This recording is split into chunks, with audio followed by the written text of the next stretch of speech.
Në një kohë kur teknologjia po transformon mënyrën e krijimit dhe shpërndarjes së informacionit, konferenca Disi Kontet me temën Teknologjia e vërteta dhe besueshmëria do të adresojë sfida dhe mundësitë që lidhen me integritetin e informacionit në epokën digjitale. Për më shumë, ndiqni deklaratën e drejtorit të programit nga NTI, Pajtim Gashi. Sot dhe nesër do të mbahet konferenca për integritetin e informacionit, edicioni 8, në të cilën do të fokusohemi në ndërlidhshmërinë mes së teknologjisë, të vërtetës dhe besueshmërisë. Është një prej konferenca më të mëdha në rajon e këtij lloji, ndërkaq gjatë këtyre 2 ditëve do të kemi shumë publikime dhe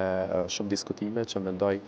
do të tentojnë të adresojnë sfidat e integritetit të informacionit në Kosovë. Një prej temave kryesore që do të kemi sot në ditën e parë është se si dezinformimi afekton marrëdhënien ndërretnike në Kosovë, ku në bashkëpunim me partnerin ton, Qendrën Kosovare për Studime të Sigurisë, do të lansojnë një ulëmtim analizë të detajuar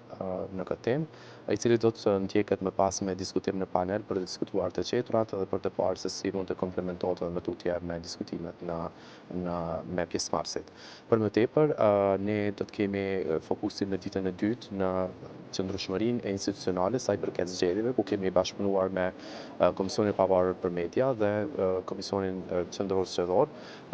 për të ndihmuar ata në përgatitjen për procesin e ardhshëm zgjedhor. Me KPM kemi bashkëpunuar ose kemi ofruar mbështetje në krijimin e rregullores për sjelljen e mediave në procesin zgjedhor, përderisa me KQZ-n jemi fokusuar në kampanjat vetëdijsuese, ku kemi punuar me stafin e KQZ-s në këtë rast edhe me zyrën për edukim shtetëror, për të krijuar 2 kampanja që të fokusohen në integritetin e informacionit,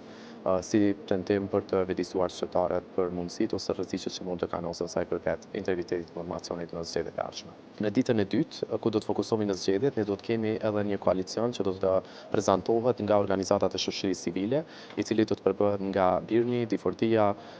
NSI dhe Hibriti, të cilët do të monitorojnë mediat online dhe mediat sociale në zgjedhjet e ardhshme. Ata më pas do dalin me një raport të detajuar, i cili do të fokusohet në 4 temat kryesore, në dezinformimin që ka ndodhur brenda vendit, në dezinformimin e jashtëm,